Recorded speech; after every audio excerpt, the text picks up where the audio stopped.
The screaming pierced through the morning air like a siren, raw and desperate.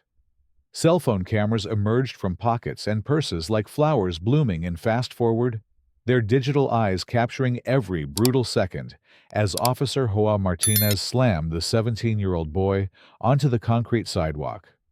The sound of flesh-meeting pavement echoed off the glass windows of the downtown businesses, a percussion that would haunt this street corner for years to come.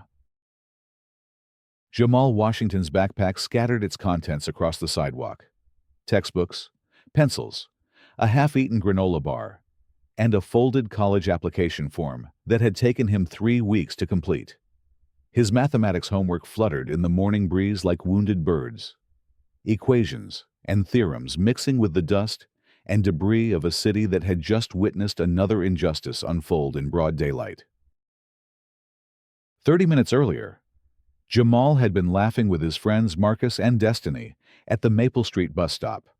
The number 47 bus ran every 15 minutes during school hours, and they knew its schedule by heart.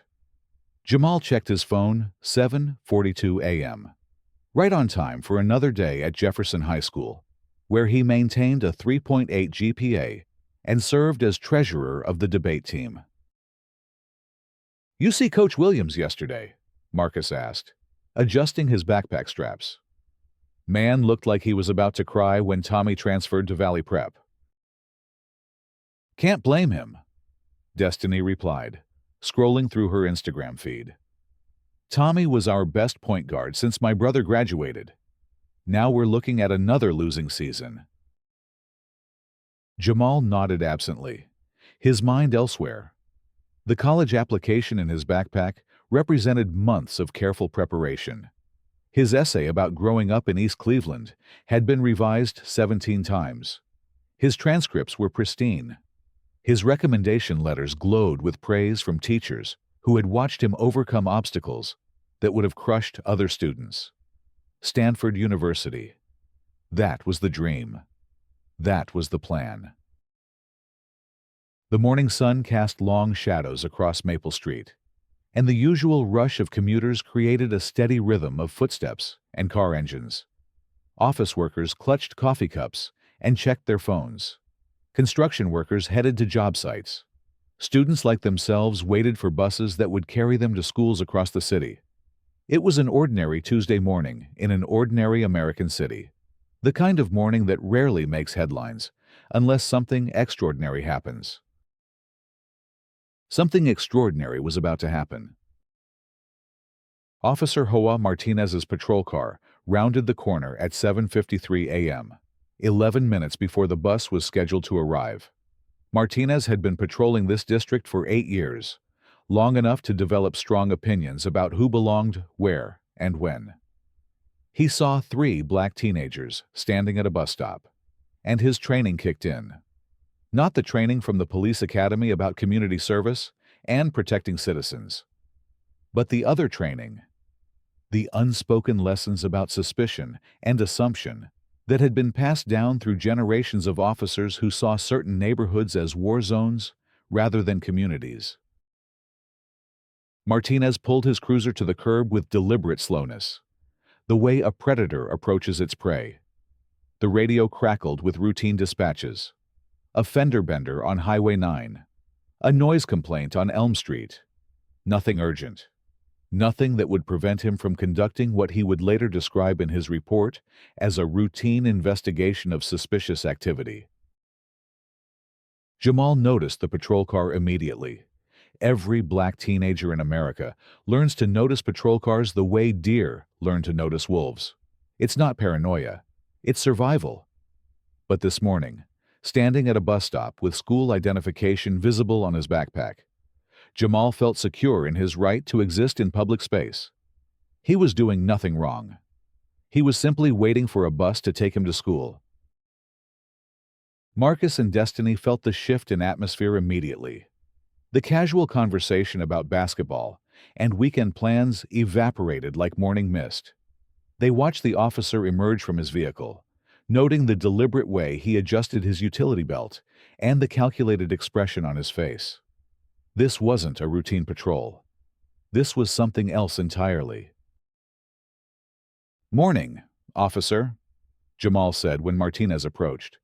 His grandfather had taught him to be polite to police officers, to keep his hands visible, to never make sudden movements. Judge Abraham Washington had dispensed this wisdom during countless family dinners. Stories from his own youth when such precautions meant the difference between life and death.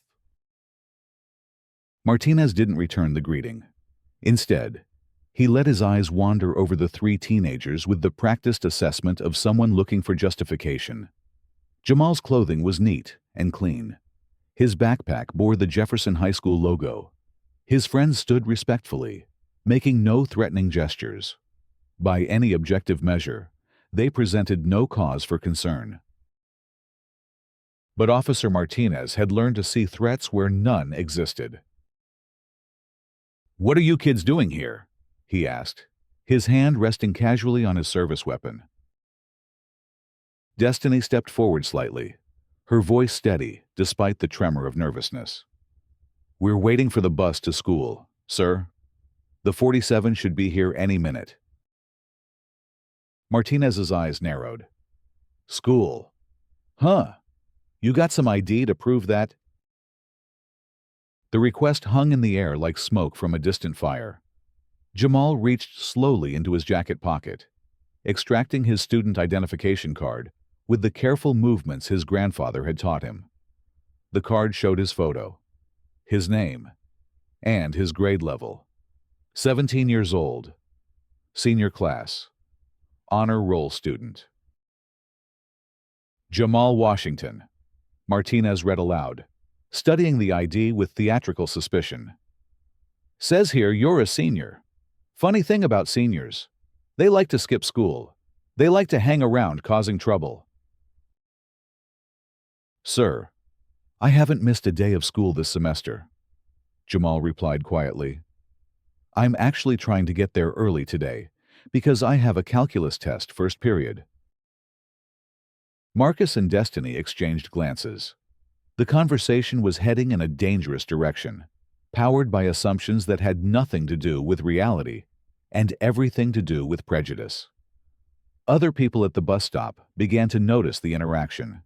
A few commuters slowed their pace, sensing the tension in the air. Martinez handed the ID back to Jamal with a dismissive flick of his wrist. "Calculus test. Right. Tell me something. Washington. What's in the backpack?" The question landed like a physical blow. Jamal felt his chest tighten, recognizing the trap being set. Any answer would be wrong. Cooperation would be seen as weakness. Resistance would be seen as guilt. He was 17 years old, standing at a bus stop with his homework in his backpack, and he was being treated like a criminal suspect. "Just school supplies, sir. Books, notebooks, my calculator." "Mind if I take a look?" It wasn't really a question. The phrasing suggested choice, but the officer's posture made clear that refusal wasn't an option. Jamal looked around desperately, hoping to see other adults who might intervene, who might witness what was happening and speak up for justice. What he saw instead were people looking away, pretending not to notice, protecting themselves by avoiding involvement. The bus stop that had felt safe and familiar 15 minutes ago now felt like a stage where he was the unwilling performer in a drama he hadn't auditioned for. "I'd rather you didn't," Jamal said quietly. "I don't think you have the right to search my property without probable cause." The words were barely out of his mouth when Martinez's expression changed completely.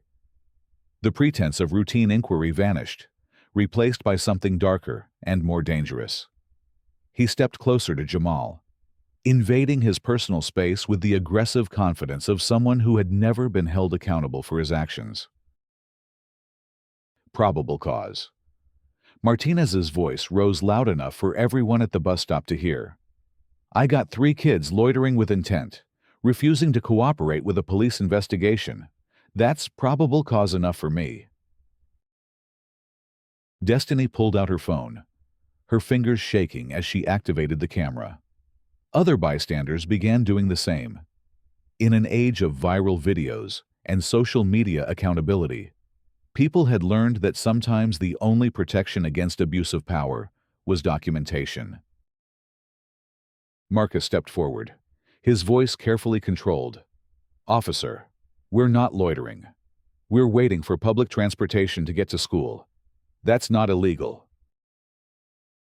"I'll decide what's illegal here," Martinez snapped. "And right now, I'm seeing 3 potential troublemakers who need to be searched for weapons and contraband." The word weapons sent a chill through the gathering crowd. Suddenly, 3 teenagers with backpacks became dangerous criminals in the officer's narrative. Jamal felt the familiar weight of assumption settling on his shoulders like a heavy coat. He was no longer a student. He was no longer an individual with dreams and aspirations. He was a stereotype, a threat, a problem to be solved with force. "Sir, please," Jamal said, his voice breaking slightly. "I just want to go to school. I haven't done anything wrong." Martinez reached for Jamal's backpack without waiting for permission. "Turn around. Hands on the wall." The bus stop had a small shelter with a brick wall covered in community announcements and advertisements.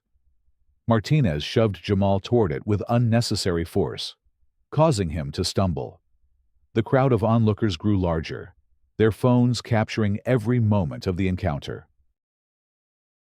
Jamal pressed his hands against the cold brick, feeling the rough texture against his palms. His heart pounded so hard, he was sure everyone could hear it. This was really happening. This was the moment his grandfather had warned him about. The moment when being black in America meant that your rights were suggestions rather than guarantees. Martinez yanked the backpack off Jamal's shoulders, with enough force to cause the boy to lose his balance. Contents spilled onto the sidewalk: a scientific calculator, 3 textbooks, a lunch his grandmother had packed that morning, and the Stanford University application that represented his entire future. Well, Martinez said, picking up the college application. "Stanford University. Pretty fancy dreams for a kid from this neighborhood." The mockery in his voice was unmistakable. Jamal's academic achievements, his hard work, his determination to escape the circumstances of his birth through education, all of it was being reduced to a joke, a pretension that needed to be knocked down. An elderly black woman named Mrs. Rosa Jenkins stepped forward from the crowd. She had been waiting for the bus to visit her sister in the hospital, but she couldn't stand by and watch injustice unfold in silence. "Officer, that boy hasn't done anything wrong," she said, her voice carrying the authority of someone who had witnessed decades of similar encounters. "He's just trying to get to school." Martinez whirled around, his face flushed with anger. "Ma'am, I need you to step back and let me do my job." "Your job is to protect and serve," Mrs. Jenkins replied firmly, "not to harass children at bus stops."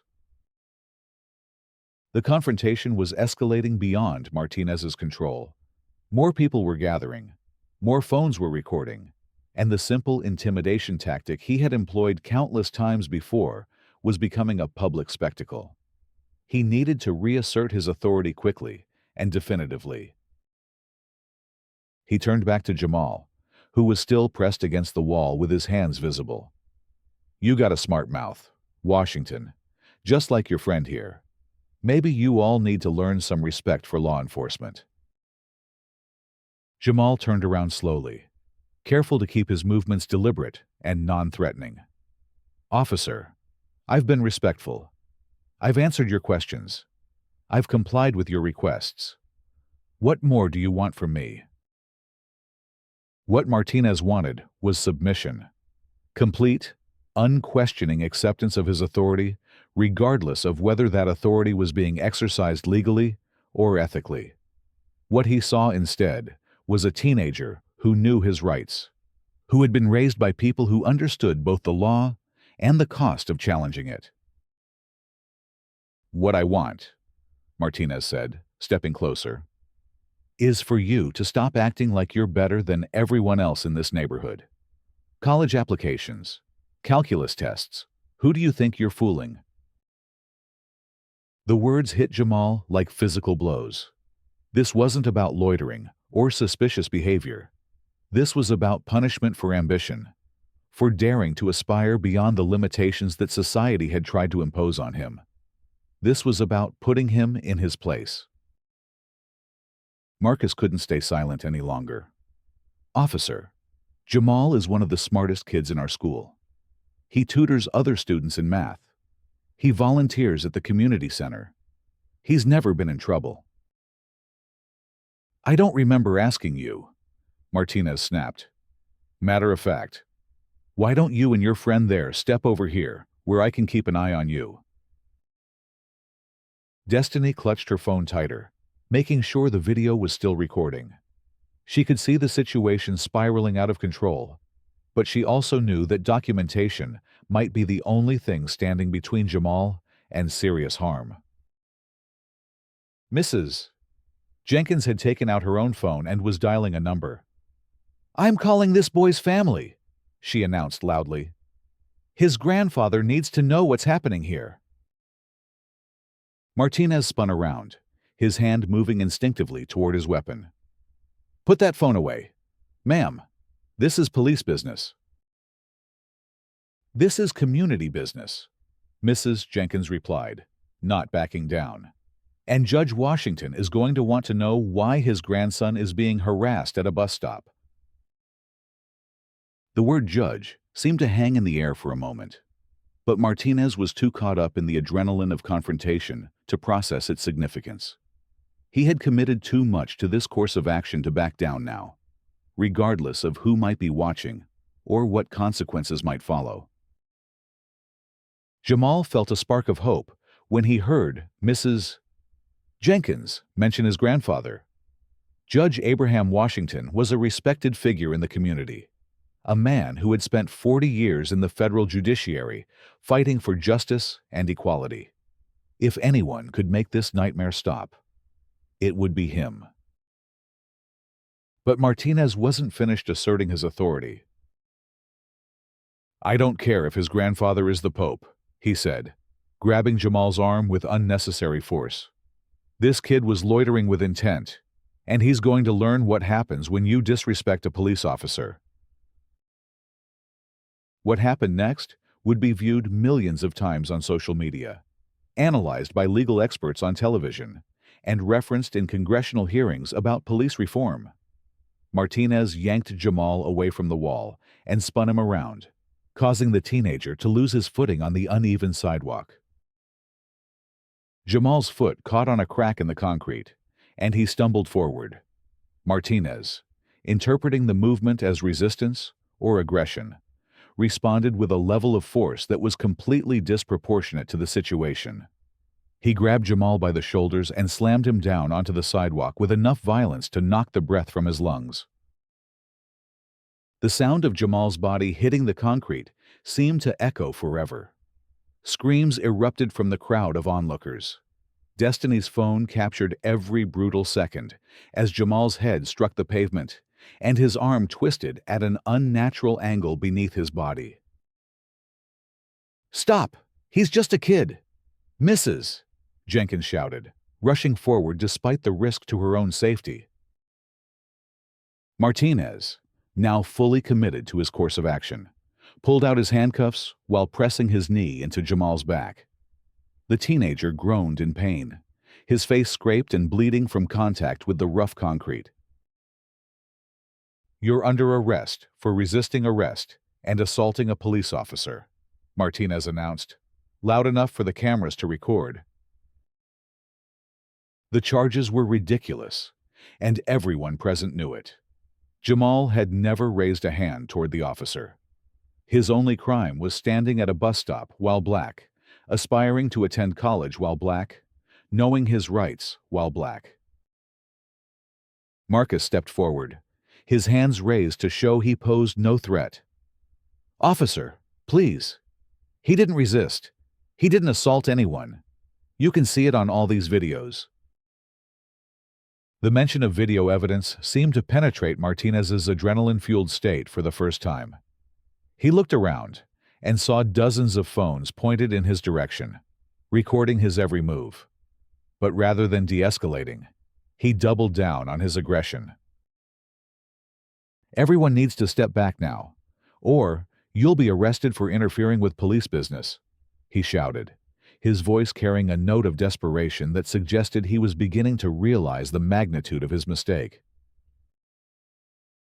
Mrs. Jenkins had managed to reach Judge Washington on her phone, and she was speaking rapidly into the device while keeping her eyes on Jamal's prone form. The boy was conscious, but clearly in pain, his left arm hanging at an angle that suggested injury. "Judge Washington, this is Rosa Jenkins from the Maple Street neighborhood. I'm at the bus stop on the corner of Maple and 5th, and your grandson is in trouble. There's a police officer here who just assaulted him for no reason. You need to come right away." The crowd continued to grow as word spread through the neighborhood. Office workers on their way to jobs stopped to witness the scene. Parents dropping children off at school pulled over to record video with their phones. What had started as a routine morning was becoming a community crisis. Martinez finished handcuffing Jamal and hauled him to his feet with unnecessary roughness. The teenager's face was pale, and blood trickled from a cut on his forehead where it had struck the concrete. His left arm hung limply at his side, clearly injured. "I need medical attention," Jamal said quietly, his voice barely audible above the shouting of the crowd. "What you need is to learn some respect," Martinez replied, shoving him toward the patrol car. Destiny continued recording, her hands shaking with anger and fear. She had captured everything from the initial contact through the violent takedown. The video would later be described by civil rights attorneys as one of the clearest examples of police brutality they had ever seen. As Martinez opened the back door of his patrol car, another vehicle arrived on the scene. Judge Abraham Washington's sedan pulled up to the curb with the deliberate authority of someone accustomed to commanding respect. The 82-year-old man emerged from his car with the careful dignity of age, but his eyes blazed with an anger that made the morning air seem to crackle with electricity. Judge Washington had spent 4 decades on the federal bench, presiding over cases that shaped American law and justice. He had sentenced criminals, protected victims, and upheld the Constitution through some of the most turbulent periods in the nation's history. He was not a man to be intimidated by anyone, especially not by a local police officer who had just brutalized his grandson. Martinez didn't notice the judge's arrival at first. He was too focused on getting Jamal into the patrol car before the crowd became completely unmanageable. But when he finally looked up and saw the elderly black man in the expensive suit walking toward him with purposeful stride, something in the man's bearing made him pause. "Release my grandson immediately," Judge Washington said, his voice carrying the authority of someone who had commanded courtrooms for decades. Martinez looked back and forth between the injured teenager and the imposing older man, beginning to piece together a connection that made his stomach lurch with recognition. "Your grandson." Judge Abraham Washington, United States District Court, retired, the judge said, producing identification from his wallet. "And you are Officer Martinez, badge number 4421, currently in the process of making the worst mistake of your professional career." The crowd fell silent as the implications of this revelation sank in. Martinez felt the blood drain from his face as he realized that the troublemaker he had just brutalized was the grandson of one of the most respected federal judges in the state's history. "Mrs. Jenkins stepped forward, her voice filled with satisfaction. I tried to tell you who this boy's grandfather was, officer, but you were too busy showing off to listen.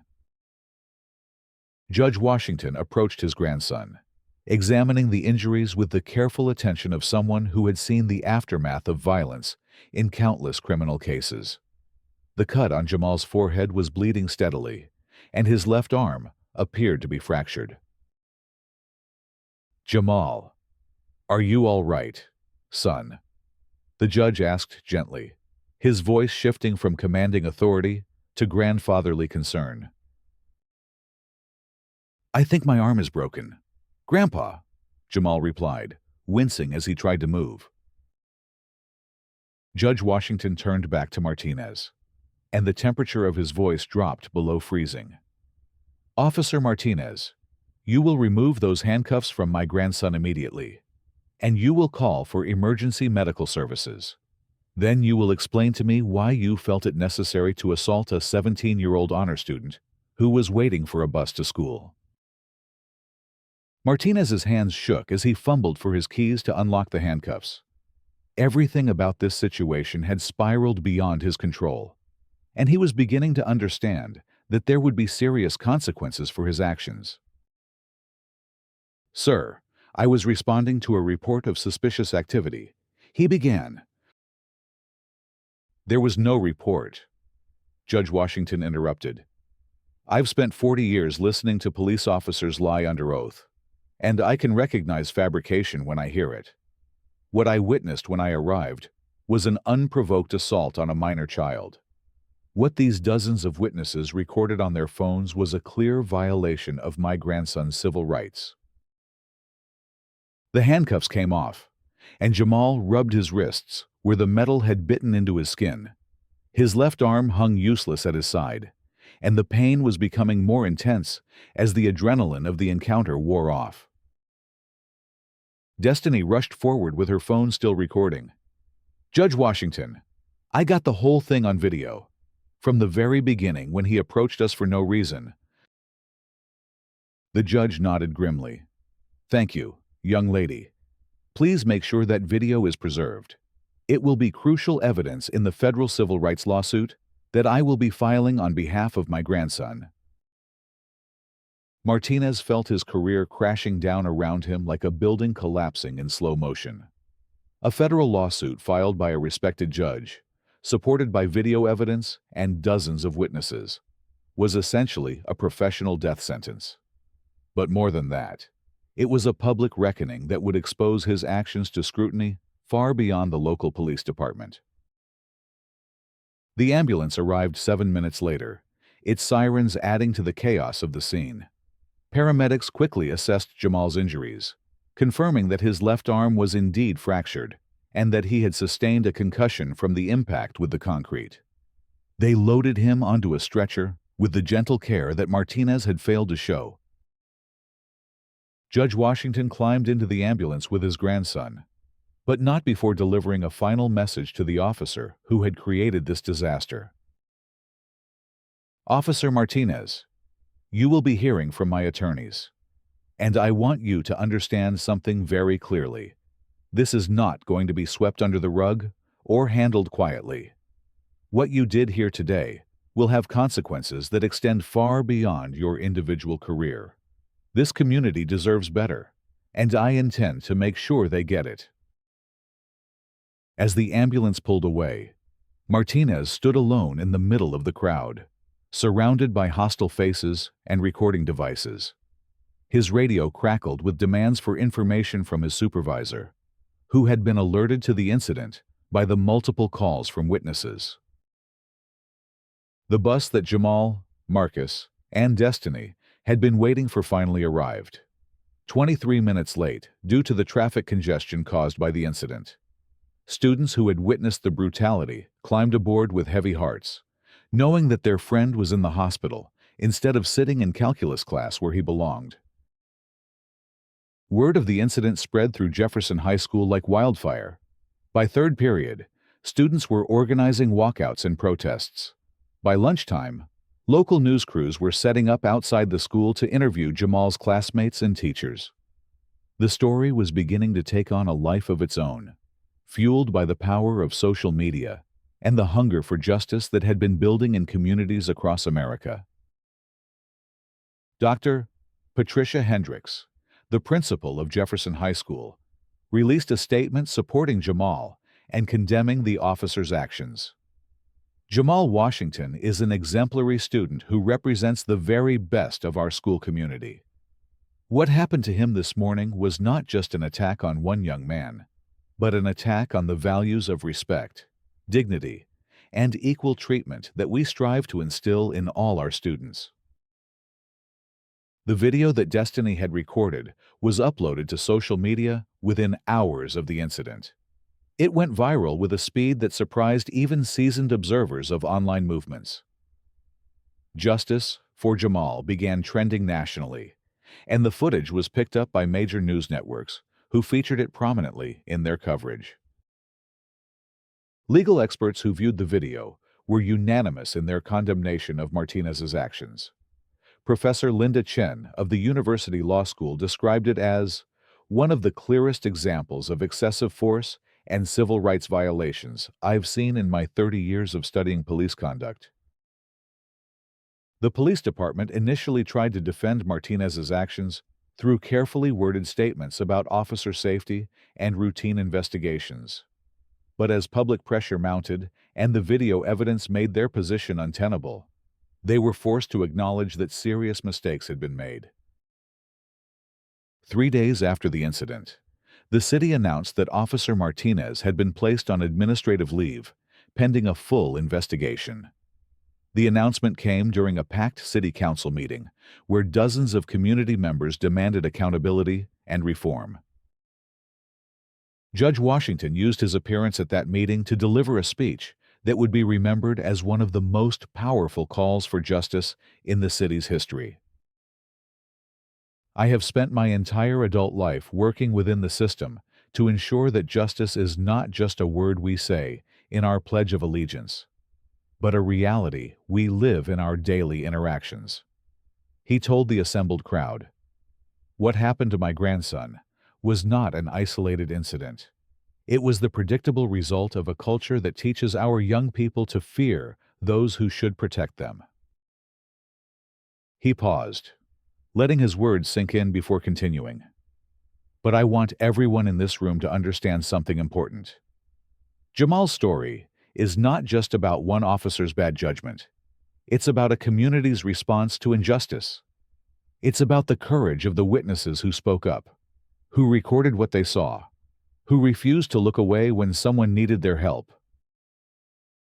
The federal lawsuit was filed 2 weeks later, seeking damages not just for Jamal's physical injuries, but for the violation of his civil rights and the emotional trauma of the assault.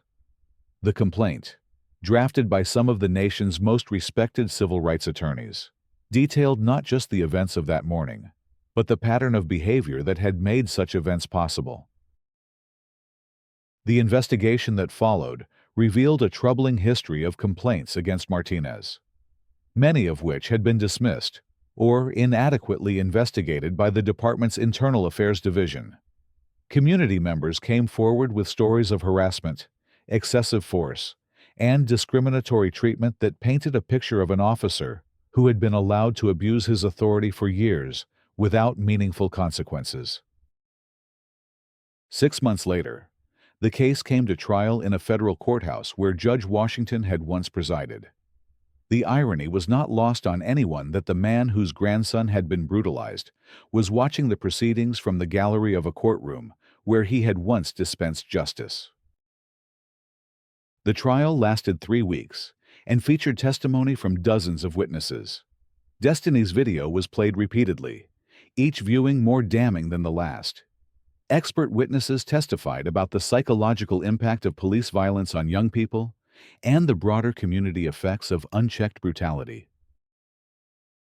Martinez's attorneys tried to argue that their client had acted reasonably based on his perception of the situation, but their defense crumbled under the weight of video evidence and witness testimony. The jury deliberated for less than 4 hours before returning a verdict in favor of Jamal and his family. The monetary damages awarded were substantial, But Judge Washington made clear that money had never been the primary objective of the lawsuit. This was never about financial compensation, he said at a press conference following the verdict. This was about accountability, about sending a message that abuse of power will not be tolerated, and about creating change that will protect other young people from experiencing what Jamal went through.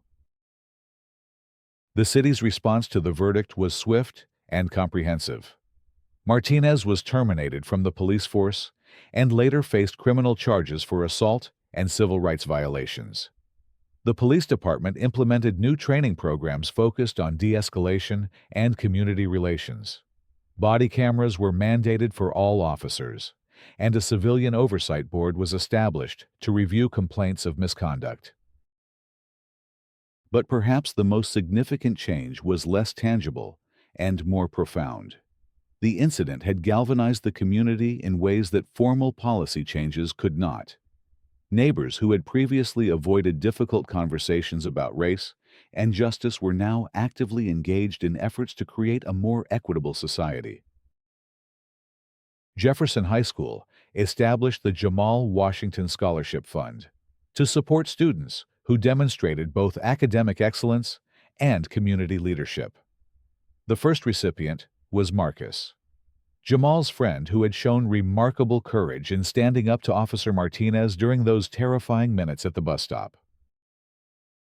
Jamal's arm healed completely, though he still carries a small scar on his forehead as a reminder of that morning.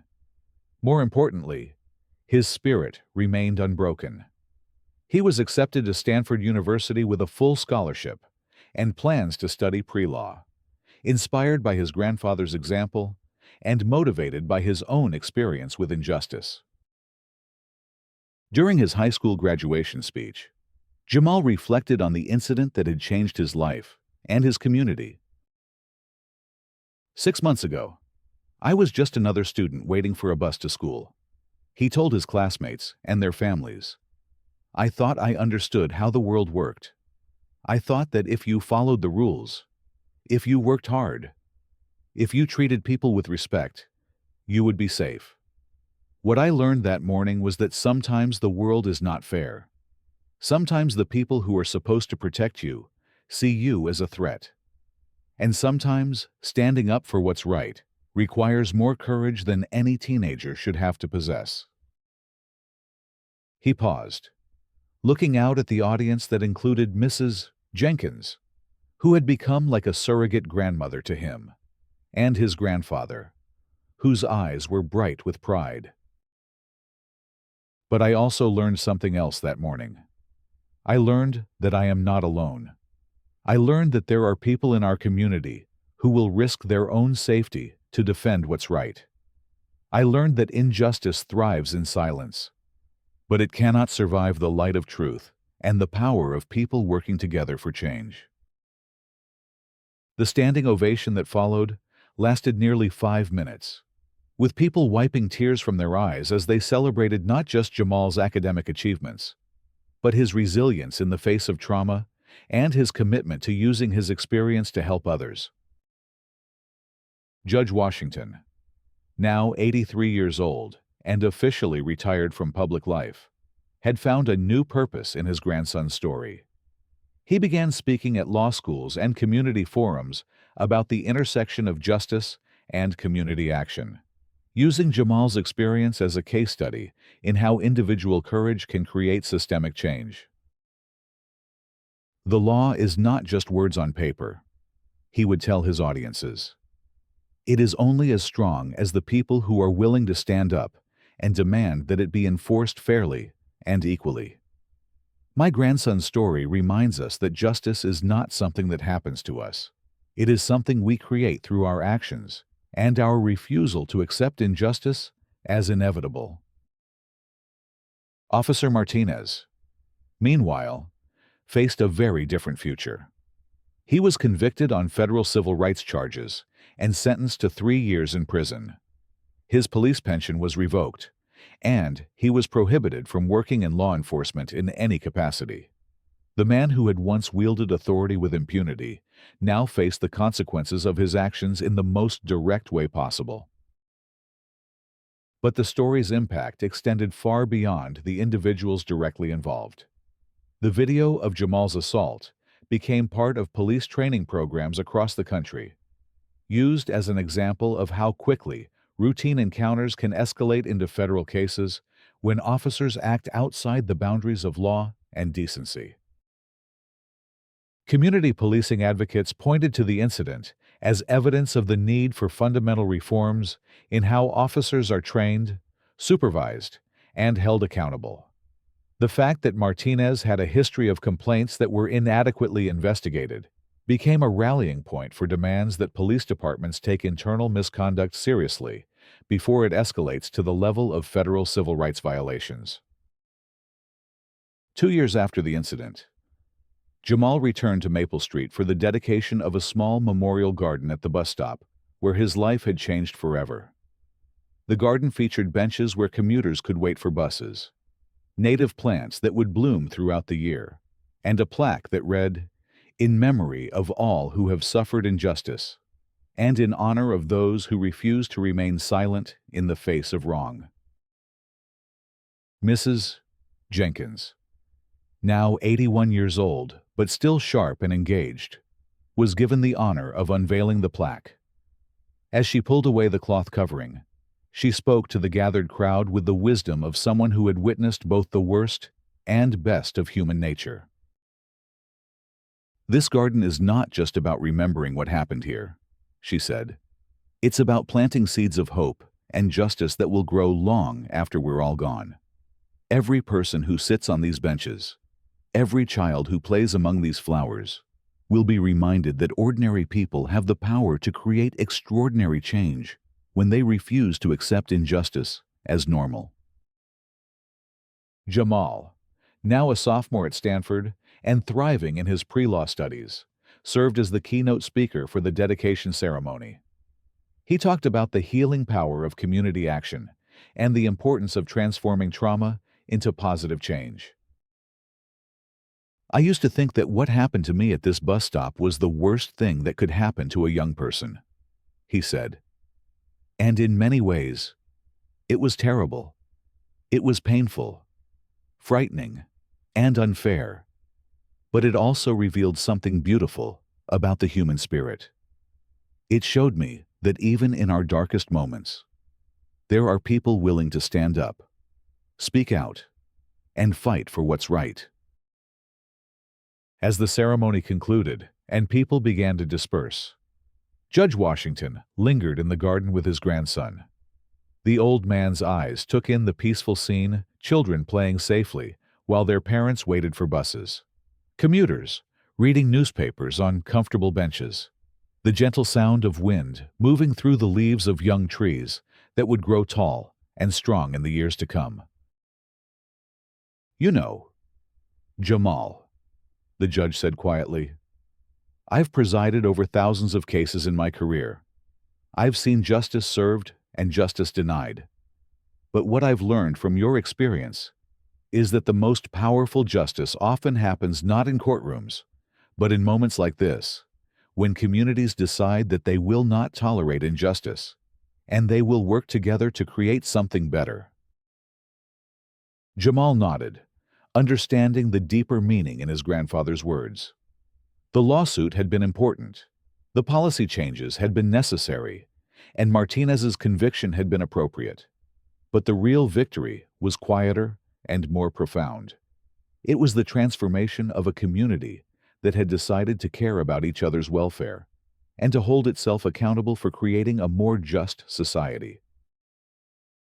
As they walked home together, grandfather and grandson, the afternoon sun cast long shadows across the memorial garden. In the distance, the number 47 bus approached the stop on schedule, its passengers including students heading home from school, workers finishing their shifts, and elderly residents visiting family. It was an ordinary afternoon in an American city, the kind that rarely makes headlines unless something extraordinary happens. But sometimes, the most extraordinary thing that can happen is the simple act of people treating each other with dignity, respect, and justice. And sometimes, that simple act requires extraordinary courage to achieve.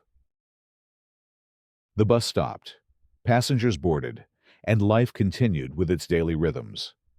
But at the corner of Maple and Fifth Streets, in a small garden dedicated to memory and hope, the seeds of a more just future continued to grow, tended by a community that had learned that silence in the face of injustice is not an option, and that ordinary people possess the power to create extraordinary change when they refuse to accept that things must always be as they have always been. Justice, Judge Washington had taught his grandson, is not a destination, but a journey, one that requires constant vigilance, unwavering courage, and the understanding that each generation must fight to preserve and extend the freedoms that previous generations have won. And sometimes, that fight begins at a bus stop on an ordinary Tuesday morning, when a young man waiting to go to school discovers that his rights are not guaranteed unless his community is willing to defend them. The story of Jamal Washington and Officer Martinez became a case study taught in law schools, police academies, and community organizing workshops across the country. But more than that, it became a reminder that in America, justice is not just an ideal to be admired. It is a responsibility to be embraced by every citizen who believes that the promise of equal treatment under law should be more than just words carved in stone above courthouse doors.